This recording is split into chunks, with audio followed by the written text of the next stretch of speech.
E aí galera, tudo bem com vocês? Vamos aí para mais um giro de notícias sobre o Cruzeiro com questões importantes que têm movimentado o ambiente do nosso clube. Meu nome é Emerson Araújo, esse é o canal 6x1 e desde o início eu peço para você deixar o like no vídeo, se inscrever no canal caso ainda não seja inscrito e usar os comentários para deixar a sua opinião sobre cada um dos assuntos. Sempre lembrando que esse vídeo é feito com patrocínio do OneFootball, que nessa temporada está transmitindo uma série de competições pelo mundo, com destaque para o campeonato alemão. Para assistir aos jogos da Bundesliga é muito fácil, você só precisa baixar o app pelo link da descrição, ir na aba Jogos, depois na aba Assista. Aí é só escolher o jogo que você quer ver sem precisar incluir cartão de crédito nem nada. O OneFootball é um aplicativo totalmente gratuito que está disponível tanto para Android quanto para iOS e o link para você baixá-lo está aqui na descrição desse vídeo. O Cruzeiro está na final aí do Campeonato Mineiro. No sábado à tarde a gente enfrentou o Atlético e venceu por 2-1, né? Dessa vez os gols marcados por João Paulo e Vitor Roque. Como a gente já tinha vencido a primeira partida por 2-0 também no Mineirão, poderíamos até ter perdido que a gente chegaria à decisão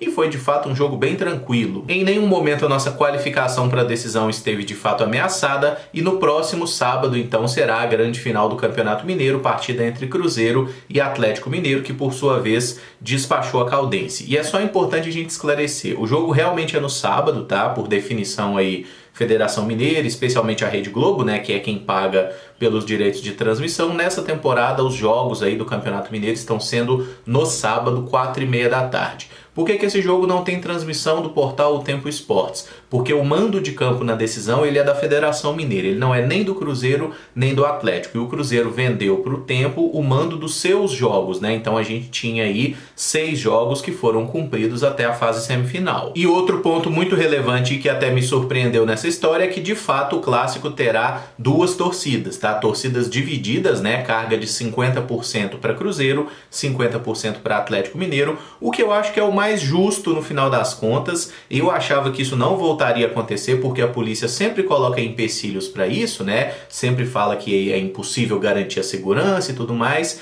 mas na semana passada a polícia deu o sinal verde para que fosse feita a organização dessa forma. Então a Federação Mineira acatou. É algo que remete muito ao passado do clássico, né? Porque antigamente todos os clássicos entre Cruzeiro e Atlético, pelo menos sempre que o Mineirão estava disponível, né? Era com as 2 torcidas dividindo meio a meio e talvez seja a última vez que a gente veja isso acontecendo, né? Porque é possível que os times se enfrentem na Copa do Brasil, mas aí o Cruzeiro e o Atlético se pegando na Copa do Brasil provavelmente serão com mandos de campo 90-10, mas até pelo fato do Atlético estar construindo um estádio próprio, né, essa coisa do Mineirão dividido de 2 torcidas certamente é algo que vai ficar na história do Clássico Mineiro, tá? Porque daqui pra frente cada time vai ter o seu estádio, né, digamos assim, o seu mando bem definido, como já tem acontecido desde 2013, né, quando o Atlético inicialmente começou a mandar os seus jogos no Independência, o Cruzeiro no Mineirão. Essa cultura do mando de campo já foi constituída aqui no futebol mineiro e a gente vai ter no sábado um jogo que tem tudo para ser muito interessante e a gente vai falar mais sobre isso durante a semana, né, das diferenças aí de cada time, da preparação. O Cruzeiro acreditando muito na intensidade, nessa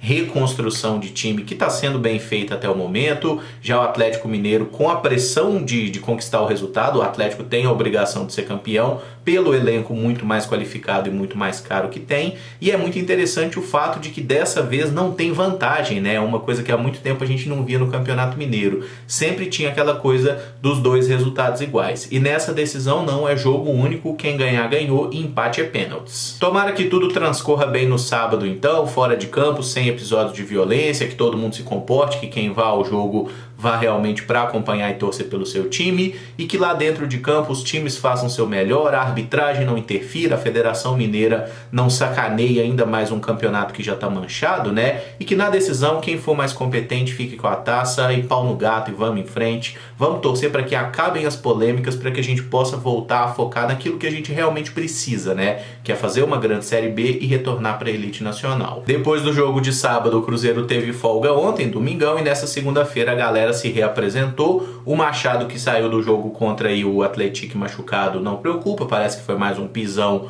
uma pancada mesmo. Situação dos meias Giovani e Marco Antônio terão que ser reavaliadas aí durante a semana. Até esse momento eles estão entregues ao departamento médico e convenhamos, mesmo que estejam recuperados, né, o máximo que serão é relacionados para a partida. Acho que ninguém imagina nem Giovani nem Marco Antônio sendo titulares do Cruzeiro numa final de campeonato hoje. O goleiro Rafael Cabral falou após a partida de sábado que ele atuou meio no sacrifício contra o Atlético, que estava com torcicolo, e elogiou os médicos e fisioterapeutas do clube, que passaram o dia todo o tratando para que ele pudesse jogar. Se alguém dissesse assim, ó, o Rafael Cabral fez uma partida pelo Cruzeiro com torcicolo, qual que você acha que foi? Definitivamente eu não apostaria que fosse o jogo de sábado, né? Porque ele foi muito exigido, fez ali 3 defesas bem importantes no segundo tempo do jogo, que deixaram a partida de fato tranquila, né? Porque o Cruzeiro criou chance, desperdiçou oportunidades ali no ataque, foi um jogo que a gente poderia ter construído uma vitória melhor, mas às vezes se entra uma daquelas bolinhas ali do Ricardo Oliveira, início do segundo tempo, a coisa poderia se complicar um pouco mais, né? E que bom que o Rafael fez uma grande partida. Isso é importante para que a torcida vá confiando cada vez mais no futebol aí do nosso novo camisa 1 e que ele também se torne cada vez mais confiante para ser um dos líderes desse elenco, porque ele foi contratado para isso. O Rafael Cabral veio para o Cruzeiro acreditando num projeto de recuperação do clube, não apenas para essa temporada, para voltar para a Série A, mas para ser o Cruzeiro pelos próximos anos também. Tomara que ele continue jogando bem. E o treinador Paulo Pessolano será julgado a partir das 7 da noite dessa segunda-feira por supostamente ter chamado o árbitro de ladrão após a derrota no Clássico. Se condenado, ele pode pegar até 6 jogos de suspensão. E eu disse supostamente porque isso foi relatado pelo árbitro na súmula da partida, mas o Pessolano negou de forma veemente, disse que ele não foi lá e não usou essa palavra, não chamou o juiz de ladrão, isso não aconteceu. Aí fica naquela, né? Quem falou a verdade ou a mentira, não sei, a gente não estava lá, não tem fita provando nem um lado nem outro, né? Então vamos ver o que o glorioso Tribunal da Federação Mineira vai deliberar. Mas entre a palavra do Pessolano e a palavra de árbitro, eu confio muito mais no nosso técnico, até porque ele pelo menos põe a cara para falar. E como é confortável a postura do juiz de futebol, né? O cara toma qualquer decisão, faz a cagada que quer dentro do campo, depois não tem nenhuma obrigação de dar explicação, no máximo toma ali 1, 2 joguinhos na geladeira, fora da escala, daqui a pouco já aparece ali do nada, né? Como árbitro de vídeo, repetindo os mesmos erros que ele cometeu, né? Dando os mesmos pênaltis para certos times em cima de certos jogadores e passa batido, né? Tudo em brancas nuvens, tá tudo certo. No máximo ele vai lá e tira a barba, né? Vai lá dar uma entrevista e fala que tirou a barba para não ser ameaçado. Enfim, gente, essa história ela é toda absolutamente surreal. Até quando a gente lembra que esse julgamento estava marcado para a semana passada, né? Antes desse segundo jogo contra o Atlético, e convenientemente ele passou para segunda-feira antes do jogo decisivo, até porque o Cruzeiro e o Atlético já tinham encaminhado suas presenças na decisão. Então, se o Pessolano for condenado, é bem provável que ele não possa ficar à beira do campo na decisão de sábado, né? Aí vamos torcer para que o jurídico do Cruzeiro faça um bom trabalho, consiga a absolvição dele. E com relação ao Pessolano, eu acho que muitas vezes ele passa do ponto ali na beira do campo, ele realmente dá uns chiliques meio desnecessários, ele leva a sério aquilo que ele fala, né, da intensidade, de viver com intensidade, ele realmente talvez poderia se controlar um pouco mais à beira de campo.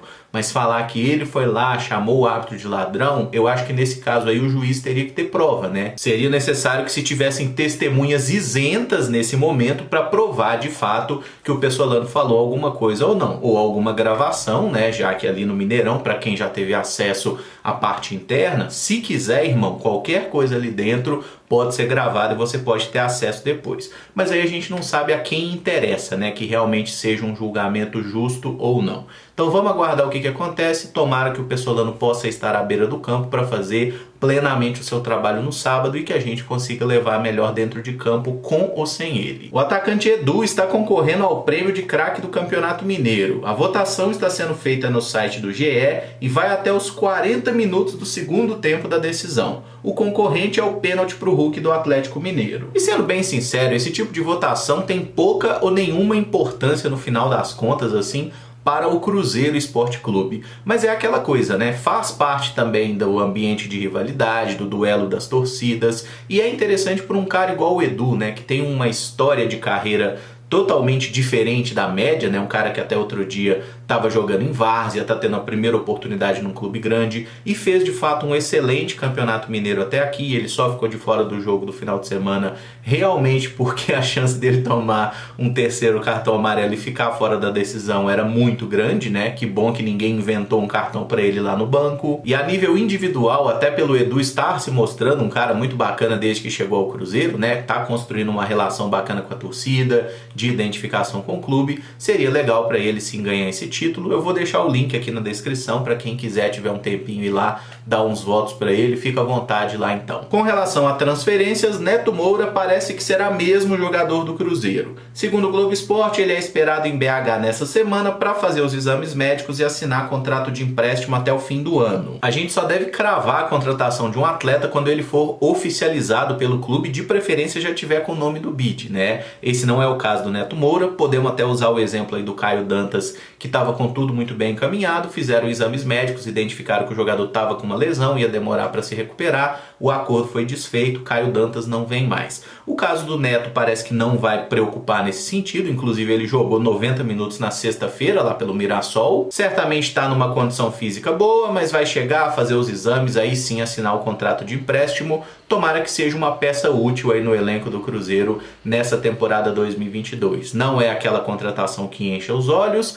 mas quem sabe ele nos surpreende. Por fim, a CBF sorteou nessa tarde de segunda-feira os confrontos da terceira fase da Copa do Brasil. O nosso adversário será o Remo do Pará, que atualmente está na Série C. São jogos em ida e volta e quem passar recebe 3 milhões de reais como premiação. Foi sorteada também a Ordem dos Mandos, jogo de ida lá em Belém, partida de volta aqui em Belo Horizonte. Não há critério de gol qualificado na Copa do Brasil e muita gente pode se sentir tentada a dizer que o Cruzeiro deu alguma sorte, né? Ah, vamos pegar um time que está na terceira divisão nacional, a gente poderia enfrentar equipes aí de Série B e tudo mais. Só que aí a gente deve lembrar do histórico do Cruzeiro contra o Remo, que é horroroso, tá? Nós enfrentamos a equipe paraense 11 vezes na história e a gente só ganhou uma vez, e são 6 derrotas nesse período, inclusive na Série B do ano passado, né, Cruzeiro e Remo jogaram 2 vezes e a gente perdeu as 2. Isso numa temporada em que o Remo caiu e o técnico deles era Felipe Conceição, né, que teve também uma passagem aqui pelo Cruzeiro